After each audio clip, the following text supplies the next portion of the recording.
Thank you, Mr. Speaker. I rise tonight on adjournment proceedings to pursue a question that I asked in this House on February the 23rd. My question related to actions of the previous government, and I want to stress this. This issue primarily rests with actions taken by the previous government, where multitudes of British Columbians, First Nations, and conservation groups are looking to the new government to correct a wrong, to right an injustice.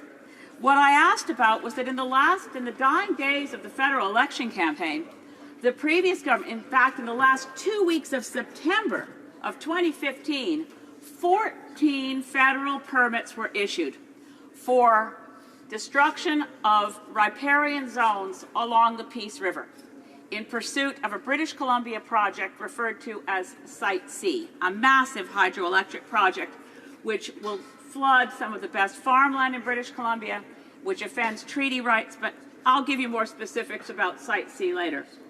In the last 2 weeks of September 2015, the Minister of Fisheries under the previous government and the Minister of Transportation under the previous government issued 14 permits, some under the Fisheries Act, some under the Navigable Waters Protection Act, to allow construction activities to begin.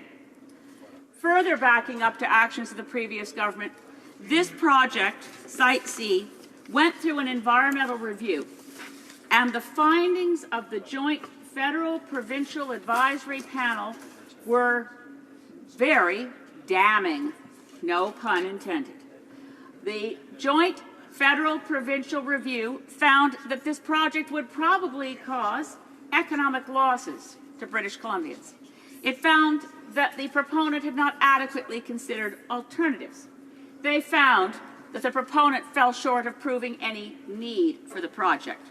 They also found that this project would cause permanent damage to the environment, including, quote, probable extirpation of 3 species and further unbalanced species diversity in the river through the ascendancy of various introduced species into the reservoir, would act cumulatively to affect fish throughout remaining previously undammed sections of the river. In other words, it would result in, quote, significant adverse cumulative effects on fish.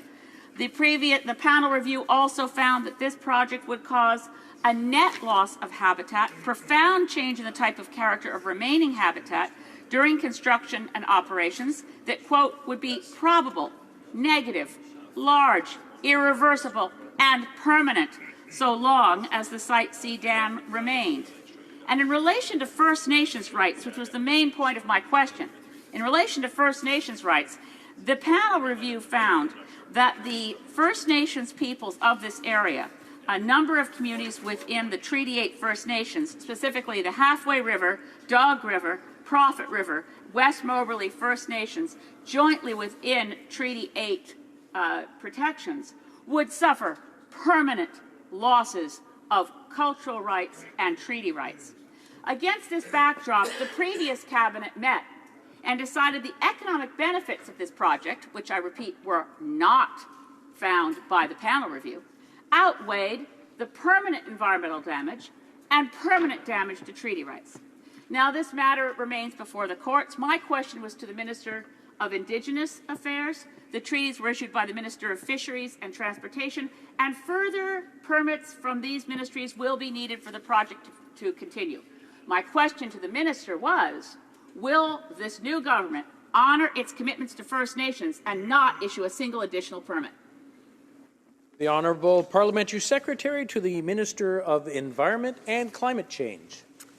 Thank you, Mr. Speaker. I'm pleased to address the issue and the question raised by the Honourable Member for Saanich Gulf Islands regarding Site C, and I appreciate the passion with which she speaks of this matter.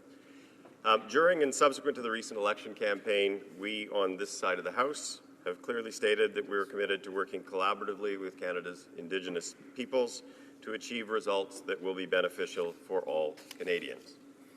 As you know, a key focus of Budget 2016 was on investments related to ensuring that Indigenous peoples have similar opportunities and prospects for the future as all Canadians. Our government is committed to building a renewed nation-to-nation relationship with Indigenous people that is based on the recognition of rights, respect, cooperation, and partnership. Our government has also made it a priority to review Canada's environmental assessment processes with the goal of developing and implementing a federal process that is robust, based on science, protects our rich natural environment, respects the rights of Indigenous peoples, and supports and provides certainty for our natural resources sector. This review, which will be launched later this year, will be conducted in close consultation with Indigenous groups. One of its aims will be to enhance consultation, engagement, and the participatory capacity of Indigenous peoples in the review of major projects. With respect to the specific matter of Site C, as the member opposite is aware, the matter is presently before the courts, and as such, it would be inappropriate to comment in great detail. What I can say in answer to the honourable member's question, Mr. Speaker, are a few comments as to how we got here. In the fall of 2014, the former government approved the project and set legally binding conditions with which the proponent must comply. Permits were issued in the fall of 2015, and the project is now in the construction phase. The project proponent, BC Hydro, is required to meet the conditions that were set out in the decision statement. Environment and Climate Change Canada is actively verifying compliance with the conditions. Going forward, we will continue to engage in discussions with Indigenous leaders on how we can work together on issues related to consultation, environmental protection, and natural resource development. Consistent with this commitment, the Minister met recently with Chiefs Roland Wilson and Lynette Suzoka of the West Moberly and Prophet River Nation First Nations to discuss their concerns on the Site C project. During that meeting, she heard their suggestions and their concerns. In closing, I want to reiterate to the House that this government takes environmental assessment matters very seriously.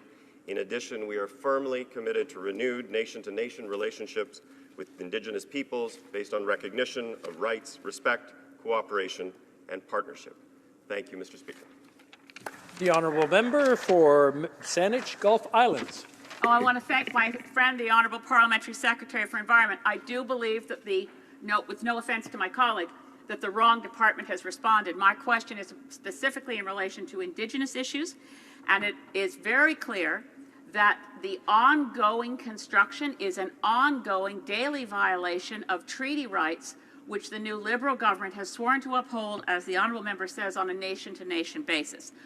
This project underwent a robust, evidence-based environmental review because it was reviewed under the legislation that pre-existed the Omnibus Budget Bill C-38 that wrecked our environmental assessment process, and within which the current government finds itself trying to jerry-rig bad processes. This was a fair process, a fair federal-provincial review that said this will cause irrevocable damage, and the Cabinet overturned good advice.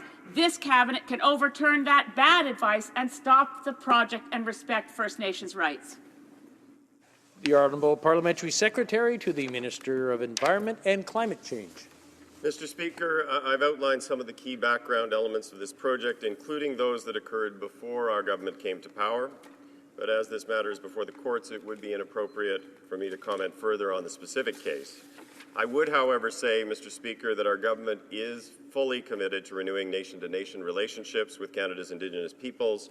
The Crown will execute its consultation and accommodation obligations in accordance with its constitutional and international human rights obligations, including Aboriginal and treaty rights. Thank you, Mr. Speaker.